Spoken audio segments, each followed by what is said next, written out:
हाय, मैं हूं रवि रंजन और ये है मेरा YouTube channel I am physics. इस वीडियो में हम बात करने वाले हैं कैपेसिटर से रिलेटेड एक टिपिकल प्रॉब्लम की। आमतौर पर कैपेसिटर के प्रॉब्लम्स में कैपेसिटर या तो इनिशियली अनचार्ज्ड होता है या चार्ज्ड होता है। कैपेसिटर के चार्ज होने का मतलब ये है कि कैपेसिटर के दोनों प्लेट्स के ऊपर इक्वल एंड अपोजिट चार्ज होंगे, मतलब कि नेट चार्ज ज़ीरो होगा। लेकिन इस वीडियो में हम लोग जो प्रॉब्लम करने वाले हैं उसमें कैपेसिटर प्लेट के ऊपर नेट नॉन ज़ीरो चार्ज है। तो आइए देखते हैं। सबसे पहले मैं इस प्रॉब्लम को पढ़ देता हूँ। The left plate of one of the parallel plate capacitor is already given a charge Q naught. So यहाँ हम इस डायग्राम में देख सकते हैं कि दो कैपेसिटर हैं। इसमें लेफ्ट कैपेसिटर के लेफ्ट प्लेट पे Q naught चार्ज दिया हुआ है and other capacitor plates have no net charge on them. ये इस प्लेट पे और इस प्लेट पे और इस प्लेट पे कोई नेट चार्ज नहीं है। After the switch S is closed, find charge transferred by the battery. ये पहला पार्ट है इस सवाल का। और दूसरा part charge on each face of each capacitor plate. इस प्रॉब्लम को करने के पहले एक छोटी सी बात को समझ लेना ज़रूरी है। दो सेम साइज के प्लेट्स ये और ये आमने सामने पैरेलल रखे हैं। उनके बीच की डिस्टेंस उनके साइज के कंपैरिजन में बहुत छोटी है। लेफ्ट प्लेट पे चार्ज Q1 है और राइट प्लेट पे चार्ज Q2 दिया है। हमें पता ये लगाना है कि किस प्लेट के किस फेस के ऊपर कितना चार्ज डिस्ट्रीब्यूट होगा। तो ये चीज़ इस तरीके से होगी। पहला स्टेटमेंट हम पढ़ते हैं। Charge on each outermost surface is equal to half of net charge on the system. So इसके हिसाब से जैसा कि हम देख रहे हैं कि net charge on the system Q1 plus Q2 है। सो उसका आधा मतलब कि Q1 प्लस Q2 बाई 2 इस आउटर मोस्ट फेस पे होगा और बाकी का आधा Q1 प्लस Q2 बाई 2 इस आउटर मोस्ट फेस पे होगा। अब दूसरा स्टेटमेंट पढ़ते हैं।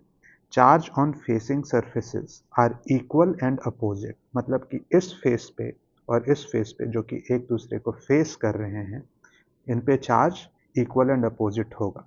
अब जैसा कि हम देख सकते हैं कि लेफ्ट प्लेट पे नेट चार्ज Q1 है और लेफ्ट प्लेट के लेफ्ट फेस पे Q1 plus Q2 by 2 charge है।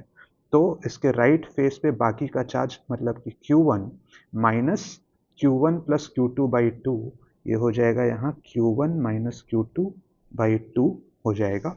और उसी हिसाब से हम देख सकते हैं कि राइट प्लेट के लेफ्ट फेस के ऊपर equal and opposite charge Q1 minus Q2 by 2 के अपीयर होगा, मतलब कि Q2 माइनस Q1 बाई 2। अभी जो दो बातें हमने कही हैं, इस रिजल्ट को डिराइव करना बहुत आसान है और ज़्यादातर लोग इससे वाकिफ़ होंगे, पर फिर भी मैं इसे डिराइव कर देता हूँ। हमें पता है कि इलेक्ट्रोस्टैटिक कंडीशन में किसी भी कंडक्टर के अंदर नेट चार्ज ज़ीरो होता है। हम इसी फैक्ट का यूज़ करके ये रिज़ल्ट डिराइव करेंगे। तो ये डायग्राम को देखिए। यहाँ पे मैंने दो कंडक्टिंग प्लेट्स जो आमने सामने रखे हैं और एक दूसरे के पैरेलल हैं लिया है। लेफ्ट प्लेट के ऊपर नेट चार्ज Q1 है, राइट प्लेट के ऊपर नेट चार्ज Q2 है। हम मान लेते हैं कि लेफ्ट प्लेट के लेफ्ट फेस के ऊपर स्मॉल Q1 चार्ज डिस्ट्रीब्यूटेड है, तो बाकी का चार्ज मतलब कि capital Q1 minus small Q1 charge इसके राइट फेस पे डिस्ट्रीब्यूट हो जाएगा।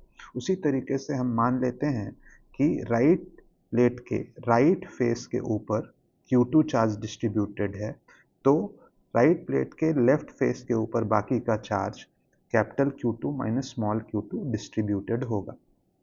अब इन चार्ज डिस्ट्रीब्यूशंस की वजह से हम दो पॉइंट A और B, इन दोनों पॉइंट्स जो कि कंडक्टर के अंदर हैं, नेट इलेक्ट्रिक फील्ड लिखेंगे और उसे ज़ीरो से इक्वेट करेंगे और ये जो दो अननोन हैं Q1 और Q2, इनकी वैल्यू पता लगाने की कोशिश करेंगे। अगर ये वैल्यू हमें मालूम हो गए तो इनके टर्म्स में हम लोग इन चारों फेसेस के ऊपर कितना चार्ज डिस्ट्रीब्यूटेड है ये पता लगा सकते हैं। लेकिन इससे पहले कि हम प्रिंसिपल ऑफ सुपरपोजिशन यूज़ करें, हमें ये बात समझ लेनी होगी कि electric field due to a layer of infinite charge का क्या एक्सप्रेशन होता है। तो ये एक infinite layer of surface charge है और सरफेस चार्ज डेंसिटी मान लेते हैं कि सिग्मा है।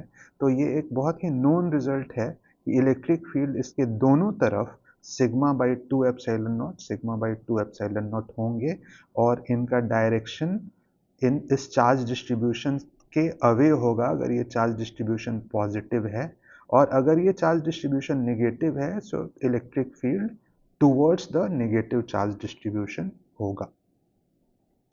तो आइए प्रिंसिपल ऑफ सुपरपोजिशन की मदद से पॉइंट ए पे हम लोग नेट इलेक्ट्रिक फील्ड लिखने की कोशिश करते हैं और उसे ज़ीरो से इक्वेट करते हैं।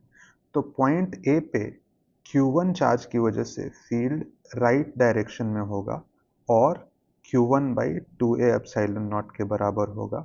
इन बाकी के तीन चार्ज डिस्ट्रीब्यूशन की वजह से पॉइंट ए पे फील्ड लेफ्ट डायरेक्शन में होगा और इनका expression Q2 by 2a epsilon not, Q2 minus Q2 by 2a epsilon not और Q1 minus Q1 by 2a epsilon not के बराबर होगा। अब चूंकि A पे नेट फील्ड ज़ीरो है तो इन तीनों का सम इसके बराबर होगा, जो कि इक्वेशन में हमने यहाँ लिख रखा है। अब इसे हम रीअरेंज करेंगे तो फाइनली स्मॉल q1 जो है वो capital Q1 plus Q2 by 2 के बराबर हमें मिल जाएगा। तो ये रिजल्ट है कि लेफ्ट प्लेट के लेफ्ट फेस के ऊपर कितना चार्ज डिस्ट्रीब्यूटेड होगा। जैसा कि हम देख सकते हैं ये total charge on the system का आधा है। उसी तरीके से हम अगर पॉइंट बी पे फील्ड इक्वेट करें तो पॉइंट बी पे Q2 की वजह से field leftward Q2 by 2a epsilon not होगा और इन बाकी तीन चार्ज डिस्ट्रीब्यूशन की वजह से इलेक्ट्रिक फील्ड बी पे राइट के डायरेक्शन में होगा और इनके एक्सप्रेशंस ये होंगे। और चूंकि बी पे भी इलेक्ट्रिक फील्ड ज़ीरो होगा इसका मतलब ये क्वांटिटी इन तीनों के सम के बराबर होगी, जिसे मैंने इक्वेशन में लिख रखा है। और इसे रीअरेंज करने पे Q2 जो कि राइट प्लेट के राइट सरफेस पे चार्ज डिस्ट्रीब्यूशन है ये हमें capital Q1 plus capital Q2 by 2 के बराबर मिलेगा, जो कि अगेन हम देख सकते हैं ये net charge Q1 plus Q2 का आधा है। आइए अब हम अपने प्रॉब्लम को देखते हैं। सबसे पहले हमें ये समझना होगा कि जब तक ये स्विच क्लोज नहीं होता कैपेसिटर प्लेट के ऊपर कोई चार्ज ट्रांसफ़र नहीं होगा, मतलब कि जिस प्लेट के ऊपर जो चार्ज जहाँ है वहीं रहेगा। ऐसा कहने के पीछे का लॉजिक ये है कि किसी कंडक्टर के ऊपर चार्ज या तो किसी कंडक्टिंग वायर के थ्रू आ सकता है या किसी सराउंडिंग चार्ज की वजह से इंड्यूस हो सकता है। अब ये स्विच यहाँ ओपन है तो जो चार्ज इस कैपेसिटर के ऊपर था वो यहीं रहेगा और जो चार्ज इस कैपेसिटर के ऊपर था वो यहीं रहेगा। इसके अलावा ये जो कंडक्टिंग वायर है ये बस एक इलेक्ट्रिकल कनेक्शन है और प्रैक्टिकली ये कैपेसिटर और ये कैपेसिटर एक दूसरे से बहुत दूर हैं, तो एक कैपेसिटर के चार्ज डिस्ट्रीब्यूशन की वजह से दूसरे कैपेसिटर के ऊपर कोई चार्ज इंड्यूस नहीं होगा। अब इन दोनों कैपेसिटर प्लेट्स के ऊपर चार्ज उसी तरीके से डिस्ट्रीब्यूट होंगे जैसा अभी अभी हमने समझा है। जैसे इस कैपेसिटर के ऊपर ये दो प्लेट्स हैं और इन पे नेट चार्ज Q0 है, तो Q0 का आधा मतलब कि Q0 बाई 2 इस फेस के ऊपर जाएगा और बाकी आधा Q0 बाई 2 इस फेस के ऊपर जाएगा और इनर फेसेस पे इक्वल एंड अपोजिट चार्ज होंगे। तो लेफ्ट प्लेट के ऊपर टोटल चार्ज Q0 था और इसके लेफ्ट फेस के ऊपर Q0 बाई 2 चार्ज है, तो यहाँ Q0 बाई 2 चार्ज बाकी का रहेगा और equal and opposite charge minus Q0 by 2 यहाँ अपीयर होगा। राइट कैपेसिटर के ऊपर नेट चार्ज ज़ीरो था, तो इसके आउटर मोस्ट फेसेस पे भी ज़ीरो का हाफ दैट इज़ ज़ीरो वो रहेगा और नेट चार्ज किसी भी प्लेट के ऊपर ज़ीरो था, तो यहाँ पे भी ज़ीरो चार्ज रहेगा और यहाँ पे भी ज़ीरो चार्ज ही रहेगा। स्विच S क्लोज करने के बाद चार्ज का रीडिस्ट्रीब्यूशन होगा, लेकिन उस रीडिस्ट्रीब्यूशन में कैपेसिटर प्लेट के आउटर मोस्ट फेसेस पे जो चार्ज हैं वो अनअफेक्टेड रहेंगे और इनर फेसेस पे ही जो चार्ज है वो रीडिस्ट्रीब्यूट होंगे। मान लेते हैं कि ये बैटरी इस प्लेट से Q चार्ज विड्रॉ करती है और इस प्लेट पे देती है, तो यहाँ माइनस Q चार्ज ऐड होगा और यहाँ पे प्लस Q चार्ज होगा। इक्वल एंड अपोजिट चार्ज यहाँ इंड्यूस होगा -q और इक्वल एंड अपोजिट चार्ज यहाँ इंड्यूस होगा +q। कैपेसिटर के अक्रॉस पोटेंशियल डिफरेंस निकालने के लिए हमें आउटर मोस्ट फेसेस पे जो चार्ज है उसकी परवाह नहीं करनी, क्योंकि कैपेसिटर के बीच में जो फील्ड होगा वो फेसिंग सरफेसेस के चार्ज की वजह से ही होगा और कैपेसिटर के अक्रॉस पोटेंशियल डिफरेंस उसी फील्ड से डिसाइड होगा जो कि charge on the capacitor by capacitance C के बराबर होगा। Left capacitor. अब हम इस लूप में किरचॉफ्स वोल्टेज लॉ लिखने के लिए तैयार हैं। इस लूप में केवीएल इस तरीके से होगा। इस सेल के अक्रॉस पोटेंशियल डिफरेंस E, इस कैपेसिटर के across potential difference Q0/2 plus Q by C, और इस कैपेसिटर के अक्रॉस पोटेंशियल ड्रॉप Q/C, और इसको हम लोग इक्वेट करेंगे 0 के बराबर। इसे सिंप्लीफाई करने पे हमें अननोन Q का वैल्यू CE/2 माइनस Q0/4 के बराबर मिलेगा। अब इस Q के टर्म्स में हम लोग हर प्लेट के हर फेस के ऊपर कितना चार्ज है वो लिख सकते हैं। अब final charge distribution on each face of each capacitor देखते हैं।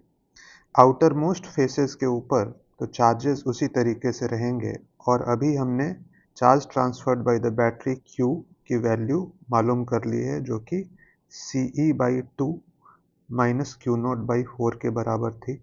और इस कैपेसिटर के ऊपर जो चार्ज अपीयर होगा, मतलब कि फेसिंग सरफेसेस के ऊपर equal and opposite charge, that would be Q0/2 plus Q, और इसके ऊपर होगा Q। ये क्वांटिटी बराबर हो जाएगी CE/2 प्लस Q0/4 के बराबर, और ये क्वांटिटी हो जाएगी CE/2 माइनस Q0/4 के बराबर। तो ये है हमारा फाइनल चार्ज डिस्ट्रीब्यूशन और final solution of this question. तो आज के लिए बस इतना ही। Thank you.